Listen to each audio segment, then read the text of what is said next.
are, Season 5, Episode 35. I think that's right. I don't know. Why are you yelling? I don't know why. Why do I yell? We're in our own home. There's no sense in this. No. Folks, it's Season 5, Episode 35. More importantly, this is the final Sunday before the Cocktail Telethon. Yes, that's right. If you haven't been paying attention, in just 1 week, this time in 1 week, I'll be dead. I won't be dead. I'll be dead tired, though. Because at this time, in 1 week, we will be wrapping up the 100th cocktail from the telethon. Shelby, are you ready? She's excited. Not even. She loves it. You love it. She doesn't love it. We're starting Saturday, November 11th, 8 p.m. First cocktail. We go 24 hours, something like this, and then boom, at Sunday, 8 p.m., we will be finishing the 100th cocktail, and then I pass out. Paul, do you drink all 100 cocktails? No, I would die, but I taste every one of them. I drink a few of them, and yeah, it gets a little crazy by the end, but it's fun. I don't know who it's fun for. Shelby, is it fun for you? No comment. No comment. Folks, here we are, though. Let's get back to the show. Season 5, Episode 35. We have a cocktail for you tonight. Of course we do. It's a special cocktail because it's a bit of a soft hint into the show. I'll give you another hint right here. Zoom on in on that. Boom. Paul, is that a dirty martini? Or are you just happy to see me? It's a dirty martini. And I'm happy to see you. Folks, we got another martini for you tonight. Yes, we're giving the hints away. There's a theme here. It's a martini. Anyway, we have Duke's Martini. Duke's Martini? Paul, I've never heard of such a thing. Well, listen and learn, my Blue Monkey fans, because we've got your Blue Monkey Quarantine show tonight. Blue Monkey Quarantine, only business is monkey business. Come on in here. We got other stuff to do. Are we ready for this, Shelby? I know, there's a lot of animals. If you're wondering the slow hesitance here, it's animal night. And, folks, here we go. Blue Monkey Quarantine, only business. Monkey business, let's go.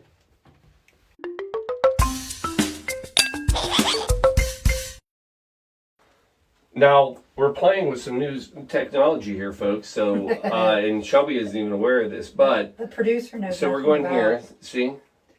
All right. We're going to try it. I'm hoping Alan's out there and he's on, but Alan's not been feeling well. So, Alan, if you're there, we've gone with the new, because it's the Blue Monkey, we've gone with the Blue Snowball mic. So does this mean I need to keep my mutterings to myself? No, your mutterings are going to pick up just fine. That's exactly my fear. Oh, yeah. No, yeah, you're still... Folks, here we go. Oh, Shelby. Yes. Olive? Why, yes. If you've ever been out with Shelby and I, we do have a bit of a custom. And Alan is on. Alan, how does that new mic sound? Now, that's the side mic. Olive. We do everything together, including eating our olives. Blue cheese olives and a dirty. That's what I was It's a great Sunday. Alan, thank you. Alan said, is it better? You said, I can hear you just fine, Shelby. Good. Paul, quit drinking your martini and tell us what's going on. All right, I will tell you what's going on. Here we are, Season 5, Episode 35.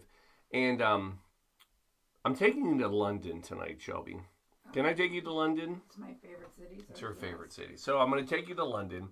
We're going to Duke's Hotel, a.k.a., also known as Duke's. I don't know how they got there, but Duke's Hotel, Duke's. We got people. No, we got people. I love it. We got friends from Charleston. Remember that? What? From the brewery? Yeah, Jamie. Come on! Welcome. Hey, get ready for this telethon next week. 24 hours of Paul making cocktails. That sounds horrible. Good Lord, why would anybody watch that? I mean, I really undersold that. I can't say it that way anymore. 24 hours of Paul, that sounds horrible. My mother wouldn't watch that. I live with it, so I'm more than happy with it. All right, so Shelby's going to be here. Anyway, So we're going to London. We're going to Duke's Hotel, a.k.a. Duke's. There's a bar there. Folks, it's still there. I'm only taking you back to 1980, and I'm going to meet. I want you to meet somebody tonight. Salvatore Calabrese. Calabrese? It's probably Calabrese. It's probably much more fancy than I said. Can we just go with Salvatore? Sure. Salvatore. So he is the bartender there. Now, I'd like to tell you that he's just like some random bartender there, but oh no. Here's another guy that we probably could do an entire show on. So Salvatore Calabrese, a.k.a., how many times do you think I can say a.k.a. tonight? I don't know. Well, there, twice. So, Oh no, that's more than twice. Salvatore, a.k.a. the Maestro. Yeah, this is his cocktail name, the Maestro. This guy's created, he was another 1980s founding father of cocktails, pushing the limit, like getting us to where we are today. He created some cocktails that you have never heard of, such as Godfrey. Haven't heard of it. How about this one, though? The Salty Martini. Well, now I'm interested. You know what they use for it? Capers brine. Ooh, we have to do that one. Folks, with the big caper berries. Get ready, folks, because I'm dropping hits all night long. If you haven't figured it out, the theme, last year's theme was old-fashioned, right? Yes. This year's theme, can I just tell them? Yes. You're going to tell them at some point tonight, I feel like they figured it out already. I mean, they're smart people. Martinis. So the theme of the show this year is martinis, and we've got a ton of great martinis coming your way. And if you donated, and if you're thinking about donating, you could get some very fancy martini paraphernalia. And every martini needs a good skewer. Oh, I'm just saying, those could show up in your mailbox, among other things, because you got to shake a martini too, maybe, or stir it. I don't know. Anyway, so the Godfrey, you ready for this other one he came up with? The breakfast martini. Shelby, ask me what's in a breakfast martini. What? Marmalade. No. Marmalade. That's going to be delicious. Marmalade, milady. Yes! That's going to be delicious. So anyway, this guy was all over the place. But here's what he's really known for. One of his signature drinks, the Duke's Martini. Because he made it while he was working at Duke's.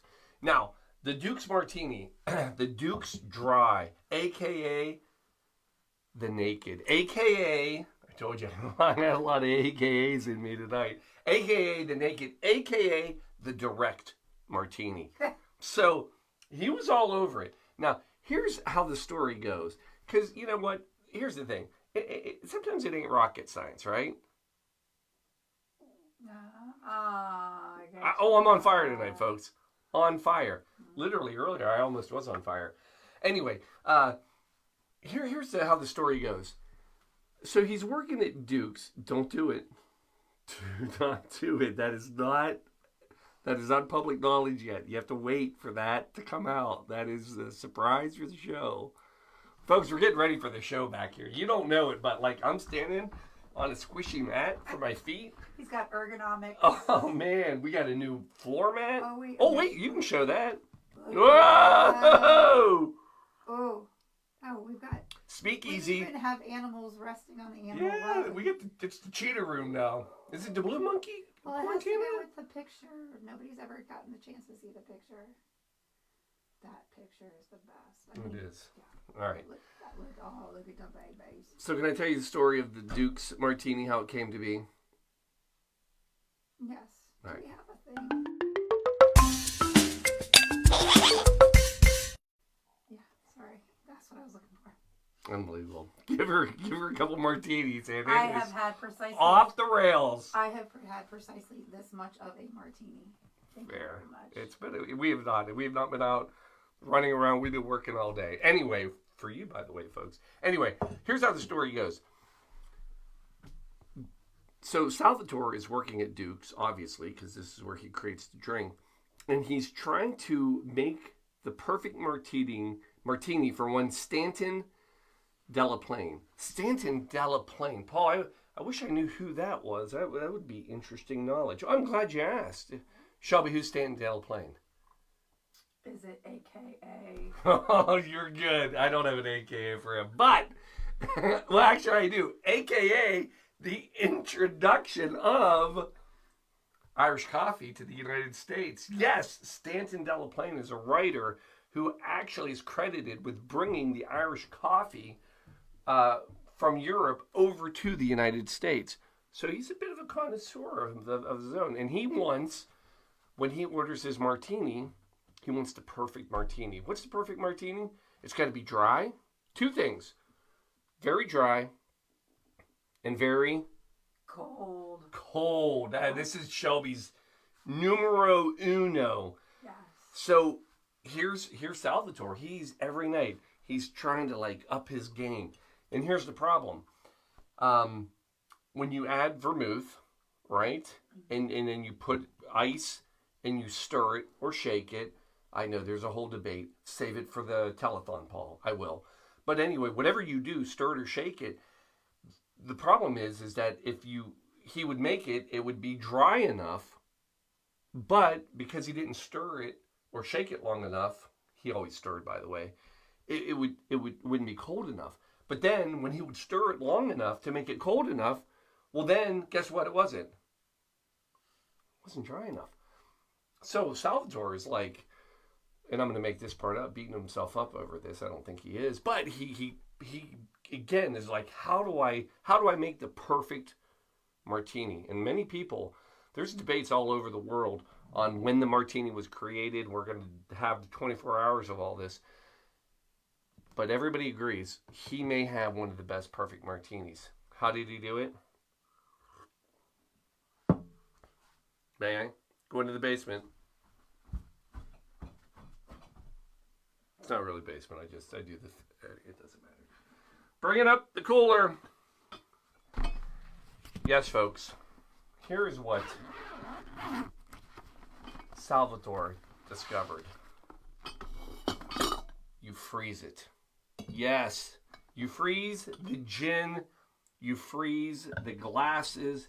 You freeze the vermouth. Folks, when you do that, you have ice cold and you don't need the ice. Boom. It's so simple. It was right in front of you the whole time. All right. So how do you make it?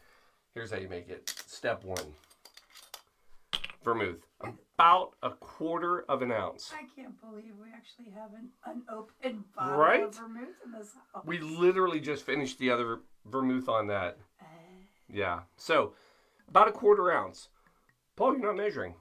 You don't need to. Trust me, watch. About 1/4 of an ounce. I was going to say every time I said AKA we should drink. And then, AKA the rinse. 1/4 ounce. So what you're going to do is all you're doing right now is just basically trying to coat the glass with that vermouth all the way around. So I'm doing it over the other glass, so if it spills, there it is. And then we're going to do it with this one. Whoop, that was sloppy. It's all right. I have a plan, don't worry. So we're going to coat this one too. Where's that extra vermouth? Well, then you dump it in your mouth. I was like, that's a waste of perfectly good vermouth. Yeah. If you've never drank vermouth, by the way, it's actually lovely. It's like it's a fortified wine. It's nice, white, dry. It's delicious.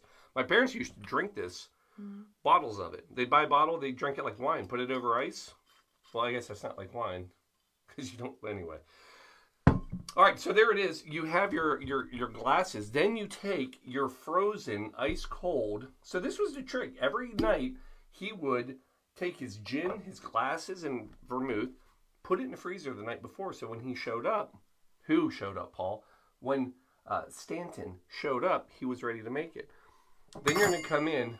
Here's the fun part. This is a boozy drink, folks. This is the first time we're using the Yeah. Castle and Key Harvest gin. 4 ounces Oof. of gin. Folks, this is a good night drink. Okay.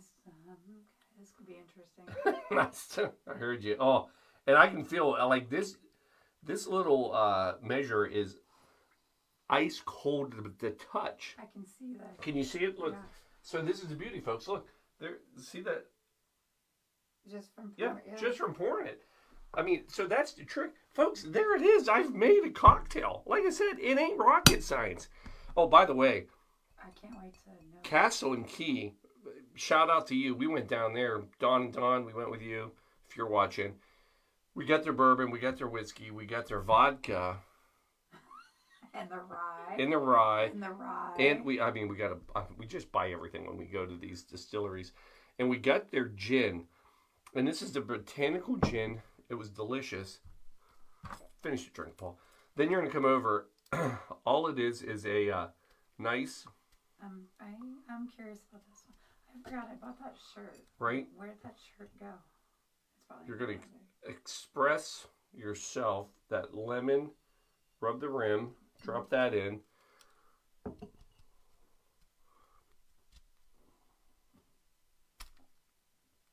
Do it again. Oh, my goodness. I appreciate you pulling out those pretty antique glasses. You're welcome. Folks, there it is. No, wait, hold on. I have to. Emergency. No. Wait, no, hold on. You got to trust me.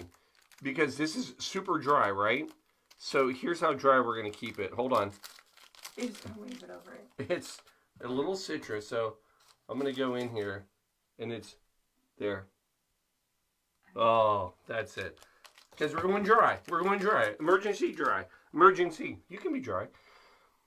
And that's it. So, I can feel this already. So, the beauty of this is it's supposed to be ice cold. It is ice cold. I can feel it on my hands. The lemon, that citrus pop.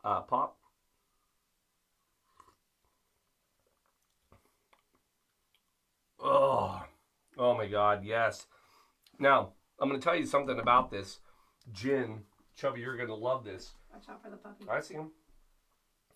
So this gin has a bit of an anise Oh, I can smell flavor. it. So, I've been waiting for this. oh, give that a try. Oh, wait. There you go. Give that a try now. Oh, yes. Oh my goodness, that gin. Right?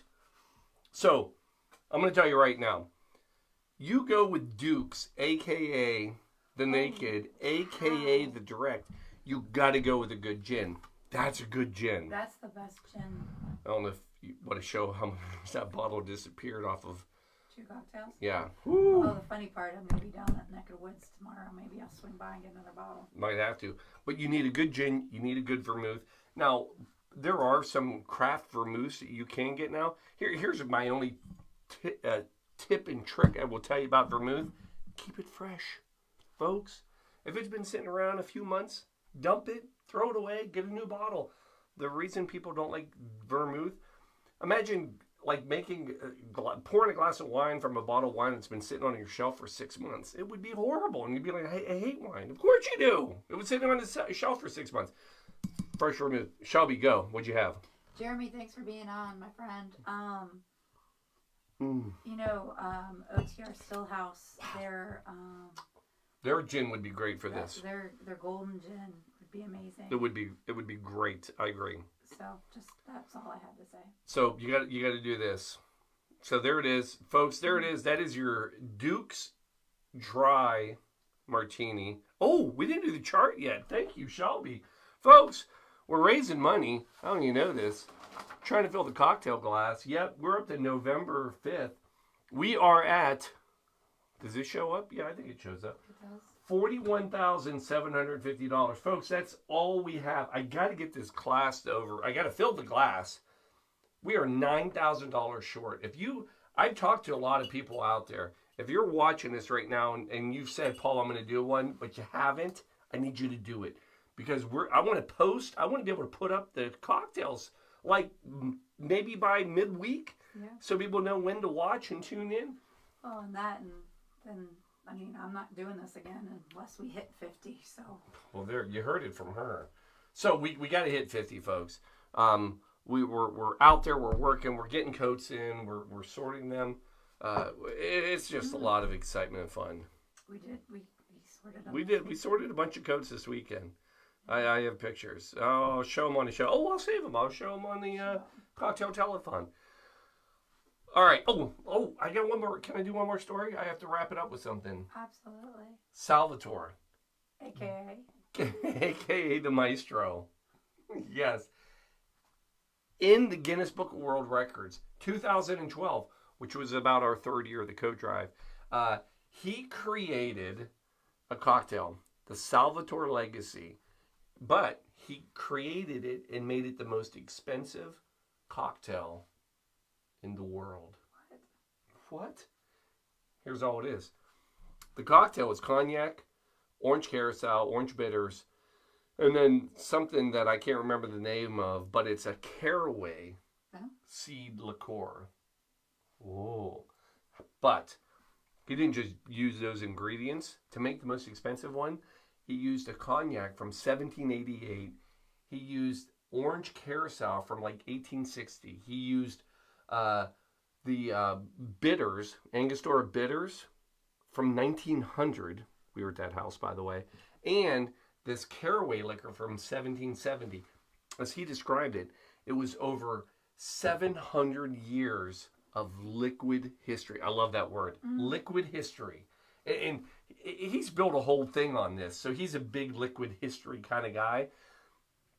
That cocktail in 2012 cost 5,500 pounds.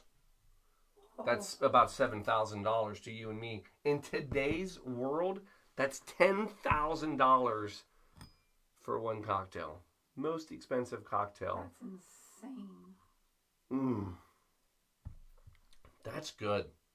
And that's a gin martini. You're not a big gin martini. Well, but you're loving that. That is, in that flavor profile is insane. So much. I actually want to give up this to drink that. Oh, interesting. Well, I'll take the rest of yours. No, that's not going to happen. So much like Salvatore, aka the Maestro, trying to sell the most expensive cocktail. Our cocktails are only $250 per donation. We've got about 15 left, but you can make it the most expensive cocktail in the world and donate more for one cocktail. I never thought about this. Oh my God. I never thought about this. We possibly could create, if somebody was out there and said, I want to donate for a cocktail, perhaps maybe a signature cocktail, which will be the last cocktail of the show, and I want to donate over, I don't know, $10,000, you could do that. And maybe we could be in the Guinness Book of World Records for the most expensive cocktail ever created, paid for, donated. No pressure. Look. Oh my God, the amount of kids' lives you've beaten acting. For every $100, no, for every $1,000, every $100 buys 4 coats. Every 1,000 buys 40 coats. Folks, we need $50,000. We're going for 2,000 coats this year. And can I just, here's the worst part. We already have had to turn down schools. Yeah. I can't do it. I just, the need's big. The need's big and we can't fill it all. I've been blessed. We got to be on the WLW News. Yep. Been blessed again. Had 2 local magazines interview us about the coat drive. I mean, we are getting... a publisher. Oh, we just had a great friend of ours, Jeremy, publisher. He threw some words out there and put out a post trying to help us. Folks, we need help. For God bless it, for many reasons we need help. I mean, just a lot of... But focus. We need donations. Do it today. You'll feel better. Your heart will feel warm. And then you'll make kids warm with their coats. And then you'll buy a cocktail, and that'll make me warm. It's a lot of warmth. It is a lot of warmth. All right, should we end this? We should. Yeah, it's long. I babbled. No, it's all good, but I'm going to show. All right, show the puppies. Look how sweet these babies are. Okay. All right. Folks, we're out of here. Cheers. We will see you all. By the way, if you're local, come on by. 8 p.m. Saturday, November 11th to 8 p.m. Sunday, November 12th. The Speakeasy is open. You're practicing because now we're at 25 minutes. Oh, are we out? Are we done? We are done. Did you end it? No. Oh, well, cheers, folks. Love you. Cheers. Appreciate your help. We're out.